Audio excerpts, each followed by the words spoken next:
ఉచిత విద్యుత్ పొందుతున్న అన్ని వర్గాల ప్రజలు, దళితులు, గిరిజనులు, అదేవిధంగా హెయిర్ కటింగ్ సెలూన్లు, అదేవిధంగా లాండ్రీ షాపులతో సహా ఈ గృహజ్యోతి అనే పేరు మీద వీళ్ళు పెట్టిన పథకం ఏదైతే ఉందో దీనిలో ఉన్న లబ్ధిదారులతో సహా మిగతా సాధారణమైన లబ్ధిదారులందరి ఎత్తున కూడా పిడుగుపడబోతూ ఉంది.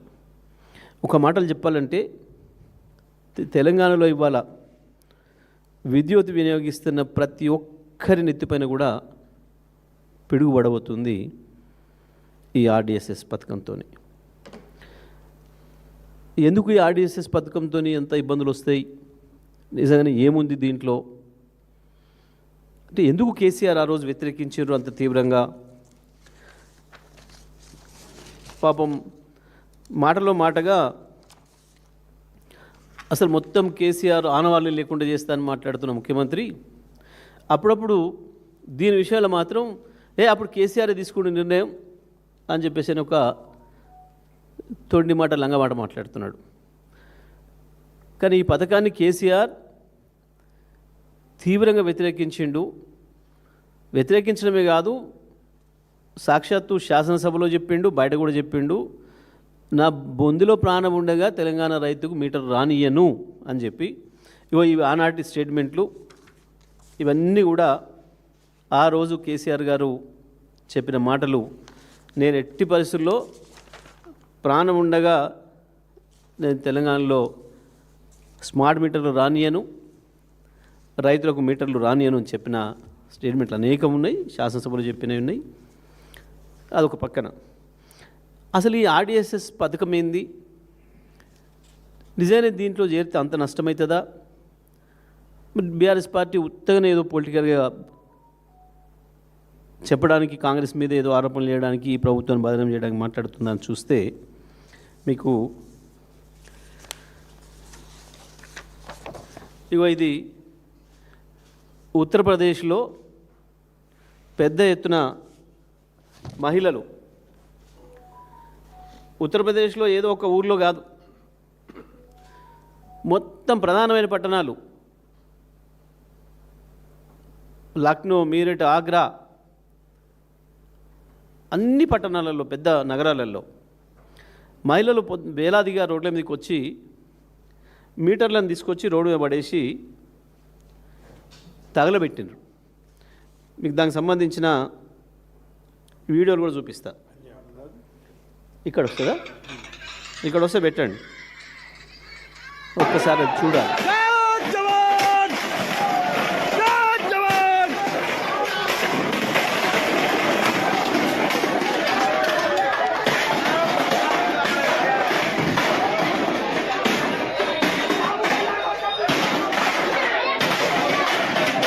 అవన్నీ మీటర్లు. ఉత్తరప్రదేశ్లో ఆర్డిఎస్ఎస్ పథకం కింద బీజేపీ ప్రభుత్వం తీసుకొచ్చి పెట్టిన మీటర్లు, స్మార్ట్ మీటర్లు అంటారు వాటిని. ఆ శక్తిని వాళ్ళకి తీసుకొచ్చి అక్కడ పడేసేసి ఇది ఇంకో ప్లేస్లో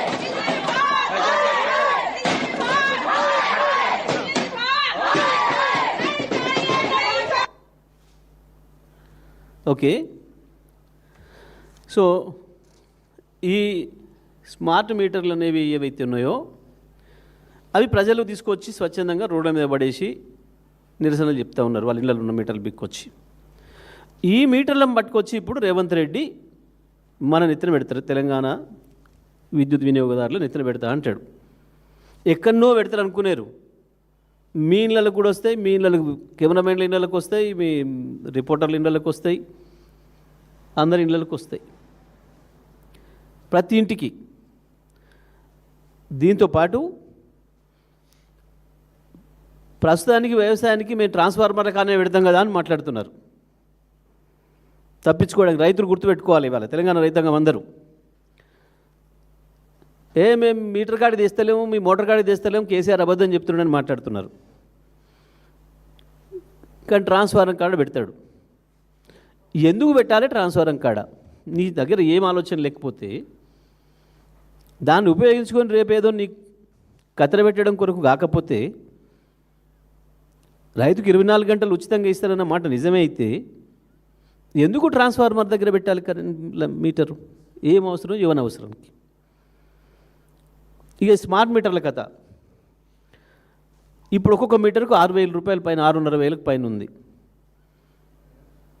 ఇప్పుడు ఆయన తాబేదారికి కోనికి ఆయనకి ఇష్టమైనవనికి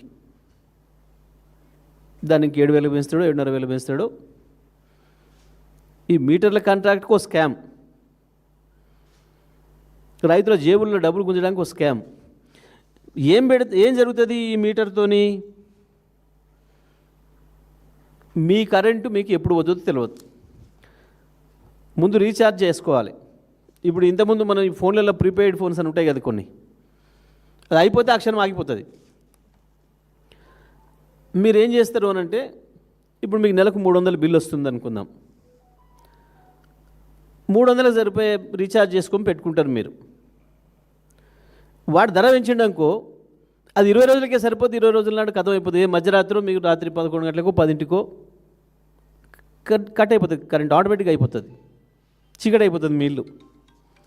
ఇక తెల్లవారిందాక మీకు కరెంట్ దిక్కుండదు. మళ్ళీ మీరు పైసలు సంపాదించుకొని వానికి దాంట్లో కొట్టి మళ్ళీ నాకు ఇంత మళ్ళీ 10 రూపాయలదో 20 రూపాయలదో 50 రూపాయలదో మీకు వెళ్ళిందని బట్టి ఈరబాబు అంటే ఇవ్వాలి. అంటే పేద ప్రజలకి చీకటి బతుకులు తప్ప ఇది పేదలను ఉద్ధరించడానికో పేదల్ని బాగు చేయడానికో తెచ్చే స్కీమ్ కాదు. ఆ మాటకు వస్తే ఎవరిని కూడా విద్యుత్ వినియోగదారులను వాళ్ళ నెత్తి మీద బాధటానికి ఇష్టం వచ్చిన పద్ధతుల్లో వీళ్ళు మనతో ఆటాడుకోవడానికి మన చేతులు ఏముండదు. ఇక వాడు ఇక్కడ అనుకుంటే కనెక్షన్ కట్టే. ఇంకా దీని రాబోయే కాలంలో చాలా లింకులు పెట్టబోతారు. మంచినీళ్ళకు కూడా ఏదైతే హైదరాబాద్లో మీటర్ పెట్టి వసూలు చేస్తా అని చెప్పిండో, మంచినీళ్ళ బిల్లు కట్టకపోతే కూడా కరెంటు కట్ చేస్తాడు, లేదా కరెంటు బిల్లు కట్టకపోతే మంచినీళ్ళు కట్ చేస్తాడు. అన్నీ ఒకటి. ఇవన్నీ దేని కొరకు, ఎవరి కొరకు? మొన్న వాళ్ళ గురువుగారు మోడీ గారు అడిగిపోయారు కదా వచ్చి,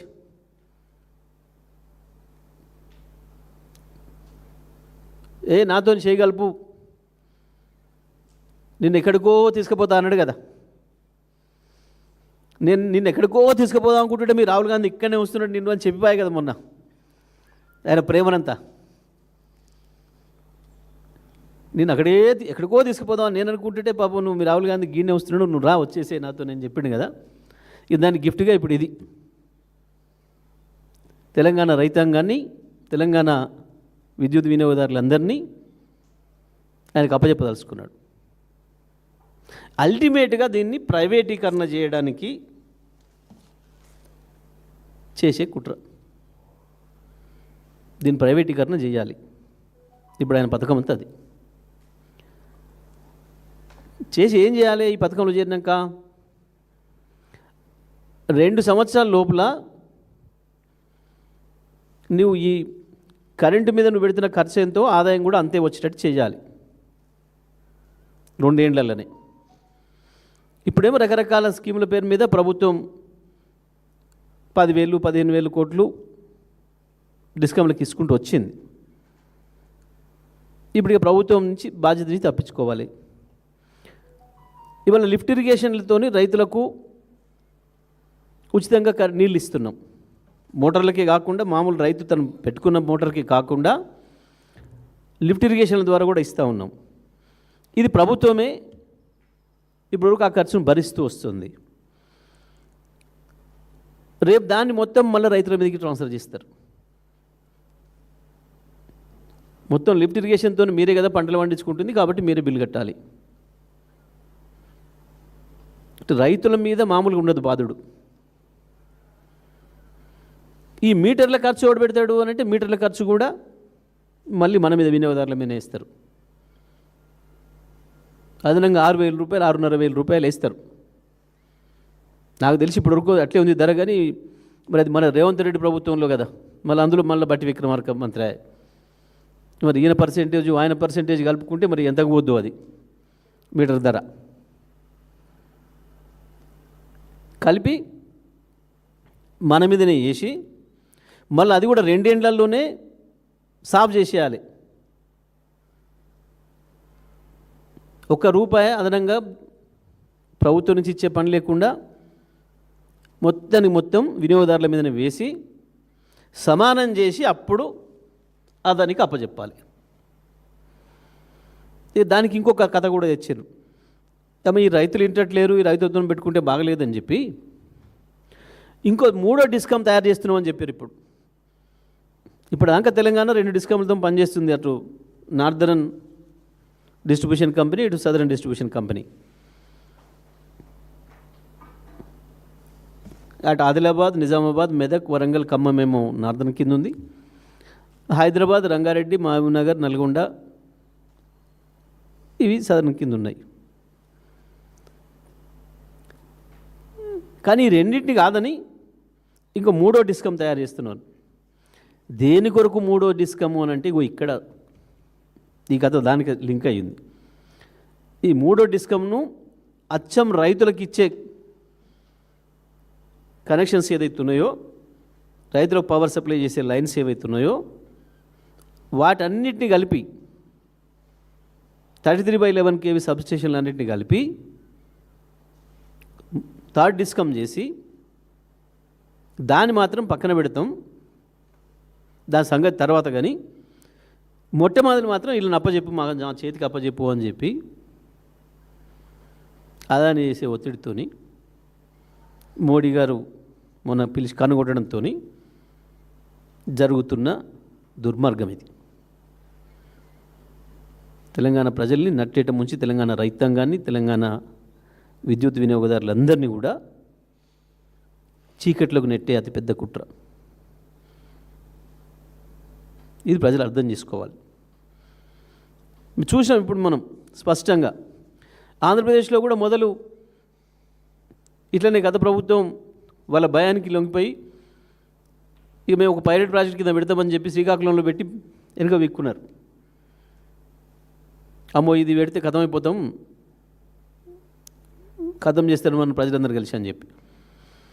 ఇంకా ఇందులో మీకు ఆశ్చర్యకరమైన విషయం ఏంటంటే ఉత్తరప్రదేశ్లో ఎప్పుడైతే ఈ ఇన్సిడెంట్స్ మొదలైనయో కాంగ్రెస్ పార్టీ పెద్ద ఎత్తున ఉద్యమం మొదలుపెట్టింది ప్రజల తరఫున స్మార్ట్ మీటర్లకు వ్యతిరేకంగా.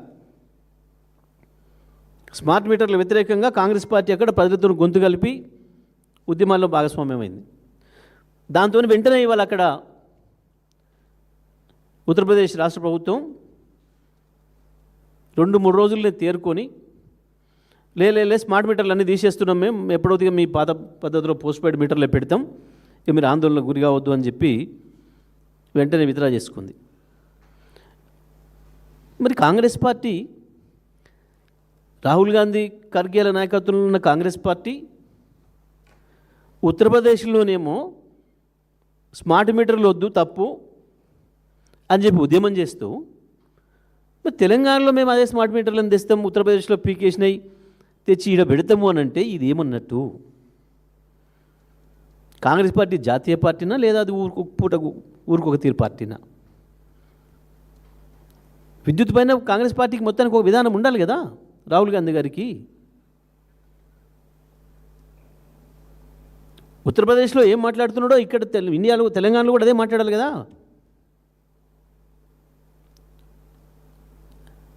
అక్కడ వద్దని ప్రియాంక గాంధీ నాయకత్వం వహించి రోడ్ల మీద వరేస్తున్న స్మార్ట్ మీటర్లు తెలంగాణకి ఎట్లా లాభం అవుతాయి, తెలంగాణ వినియోగదారులకు ఎట్లా ఉపయోగమవుతుంది?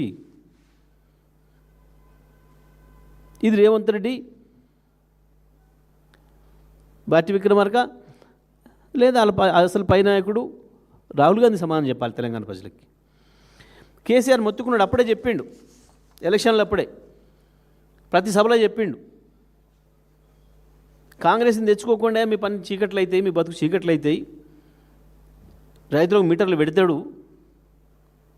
అని చెప్పి. మేము ఇవాళ తెలంగాణ రైతాంగాన్ని కావచ్చు, తెలంగాణలోని అన్ని వినియోగదారులు హైదరాబాద్తో సహా ఇవాళ ఇక్కడ మనం కూర్చొని మాట్లాడుతున్న ఈ భవన్తో సహా మీ మీడియా హౌసెస్తో సహా అన్నిటికీ కూడా స్మార్ట్ మీటర్లే వస్తాయి.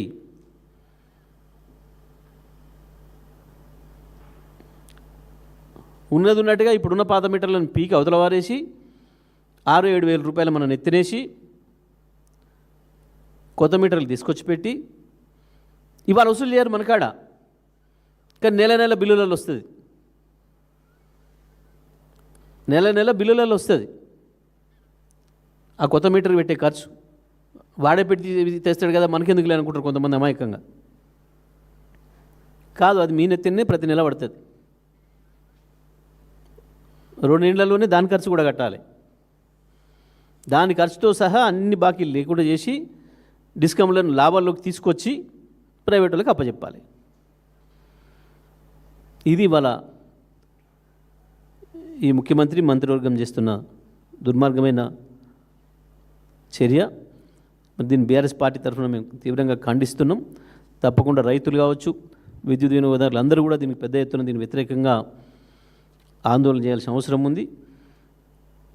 మన బతుకులు చీకట్లు చేసే కాంగ్రెస్ పార్టీని తీసుకుపోయి బంగాళాఖాతంలో వేయాల్సిన అవసరం ఉంది. దీన్ని ప్రజలు సిద్ధపడాలని చెప్పి మేము విజ్ఞప్తి చేస్తూ ఉన్నాం. దాంతోపాటు విద్యుత్ కొనుగోళ్లలో అనేక స్కాములు చేస్తున్నారు. దానికి సంబంధించి కూడా తొందరలోనే మళ్ళీ వివరాలతోని అన్ని బయట పెడతా. వాళ్ళ పంపుడు స్టోరేజ్ కొరకు పెడుతుంది కావచ్చు, లేని హైడల్ ప్రాజెక్టులకు పైసలు కడుతుంది కావచ్చు, పెద్ద ఎత్తున విద్యుత్తులో అక్రమాలు చేస్తూ ఉన్నారు, అక్రమాలు జరుగుతున్నాయి. తప్పకుండా దానిపైన కూడా అన్ని వాస్తవాలను ప్రజల ముందుకు తీసుకొస్తాం. మరి వాళ్ళ మాత్రం ఈ ప్రభుత్వం ఏదైతే దుర్మార్గంగా ఈ ఆర్డిఎస్ఎస్లో చేరాలని చెప్పి నిర్ణయం తీసుకుందో, ఆనాడు కేసీఆర్ గారు స్పష్టంగా చెప్పి నాకు 30,000 కోట్ల లోనుకు అవకాశం పోతున్నా సరే నేను మాత్రం చేరను, 30,000 కోట్లు కాదు ఇంకా 30,000 కోట్లు నష్టమైనా సరే నేను రైతాంగం నెత్తిన పిడుగు వెయ్యను, రైతాంగానికి మీటర్లు పెట్టనియను, ఇళ్ళలో కూడా స్మార్ట్ మీటర్లు పెట్టను అని చెప్పి స్పష్టంగా చెప్పిండ్రు. కానీ వాళ్ళ కాంగ్రెస్ ప్రజల్ని దగా చేస్తుంది, మోసం చేస్తూ ఉంది. దీనిపైన బీఆర్ఎస్ తప్పకుండా పెద్ద ఎత్తున ఆందోళన చేస్తుందని చెప్పి మేము తెలియజేస్తా ఉన్నాం.